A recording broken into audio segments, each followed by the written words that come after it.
Bora começar o nosso vídeo hoje para falar sobre esta temporada de 2024 do Goiás, que era para ser um ano tranquilo financeiramente falando, apesar de estar na Série B do Campeonato Brasileiro. Parecia ser uma temporada onde o Goiás corrigiria alguns erros dos últimos anos, faria um time tecnicamente um pouco melhor e voltaria para a Série A do Campeonato Brasileiro, desta vez sem dívidas, sem aquela grande pressão financeiramente falando, como foi em 2021, e por que não, né, tentar retomar o caminho de conquistas, de boas temporadas em competições de mata-mata. A questão é que novamente a gente chega na metade do ano sem nenhuma perspectiva. Parece que o Goiás seguindo naquela sina de a cada 6 meses, né, não está sendo nenhum ano, a cada 6 meses parece que o Goiás acaba encolhendo ainda mais, né? Já perdeu o Campeonato Goiano. Eu coloco assim, das ponderações, né? Eu sempre gosto de ser um cara um pouco, pelo menos honesto e justo aqui no canal.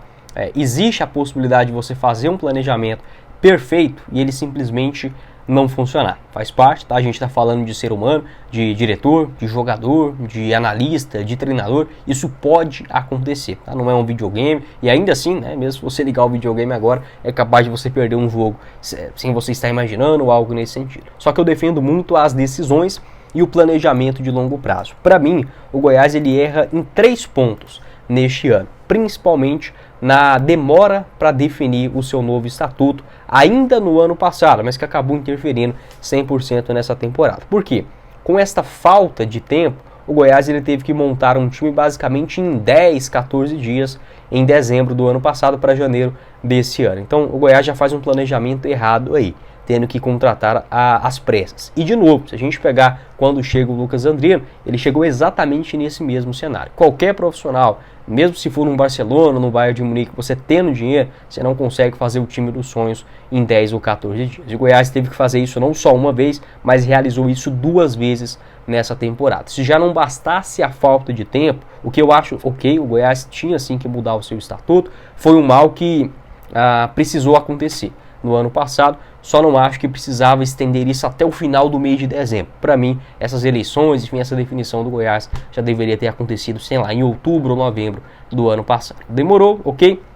O Goiás, além de ter errado nesta demora, ele consegue ser pior e errar, para mim, nos 3 nomes, tá? Para mim, sendo honesto com vocês, o Goiás erra na chegada do Agnello Gonçalves como diretor de futebol, um cara que não tinha experiência em time profissional basicamente nenhum, a chegada também do técnico Zé Ricardo, e eu vou ter que colocar o Luciano Paciello também dentro desta lista, tá? Ele não é o principal responsável, mas penso que o Goiás buscou um nome no mercado com pouca experiência no futebol, tá? O Luciano pode ser muito bom, pode ajudar o Goiás, por exemplo, no caminho para a SAF, mas eu pensava que a importância dele, por exemplo, no futebol seria mínima, e não é, né? Você pode ver que toda a apresentação o Luciano está lá, ele não é o principal indicador de contratações, essa função foi do Agnello Gonçalves, agora é do Lucas Andriano, mas eu já começo a rever os meus conceitos em relação ao Luciano Paciello também. Acho que tem, né, um pingo aí também de não conhecimento do mercado, né, do futebol. Como a gente não sabe como funciona exatamente o Goiás,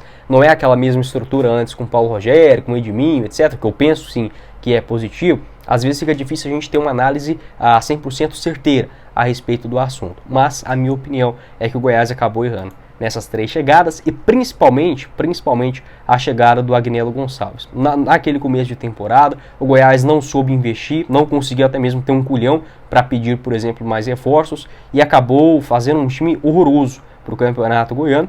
E até hoje sobra isso para o elenco do Goiás, né? O Ian Lucas, o Cristiano foram contratações, por exemplo, daquele período. Chega o Lucas Andriano naquele momento para tentar salvar uma temporada onde era muito complicado. Ele até consegue ir bem no mercado, mas nessa janela de transferências agora acaba errando, né, em alguns nomes e também faltando ousadia por parte da diretoria alviverde. Então, se já não bastasse aqueles erros em dezembro, a demora para a montagem do elenco, o Goiás faz 2 elencos na mesma temporada, contrata 2 diretores de futebol, sendo que nenhum deles tem essa experiência em levar um clube da Série B, né, para a Série A do Brasileirão, contrata um técnico em péssimo trabalho no começo do ano, faz uma aposta, né, que eu até via com bons olhos, mas que acabou não funcionando, do Márcio Zanardi, e só agora, né, basicamente no mês de agosto, que o Goiás trouxe um técnico nível Série B, né, do Campeonato Brasileiro, que foi o Wagner Mancini. Então assim, demorou demais para as coisas acontecerem. E sendo honesto com vocês, eu pensei que a Série B do Goiás seria ainda pior. Dá para subir ainda, ok, mas eu não vou colocar essa expectativa nem para mim, muito menos para os outros torcedores, tá? Então, para mim, eu vejo que o Goiás ele tem que pensar já na temporada de 2025, observar quem está dentro do seu elenco, dentro da sua diretoria, quem faz sentido manter para o ano que vem e observar também daqui até a reta final do ano quem terá esta coragem também de assumir a responsabilidade por mais um ano mal feito. Pode terminar em acesso, ok? Eu acharia muito bom, tá? Porque o Goiás precisa, né, desse acesso nessa temporada, mas dificilmente ele iria acontecer com tantos erros, com um tempo tão curto para a tomada de decisão, e quando ela acabou acontecendo, né, as contratações, as decisões propriamente ditas não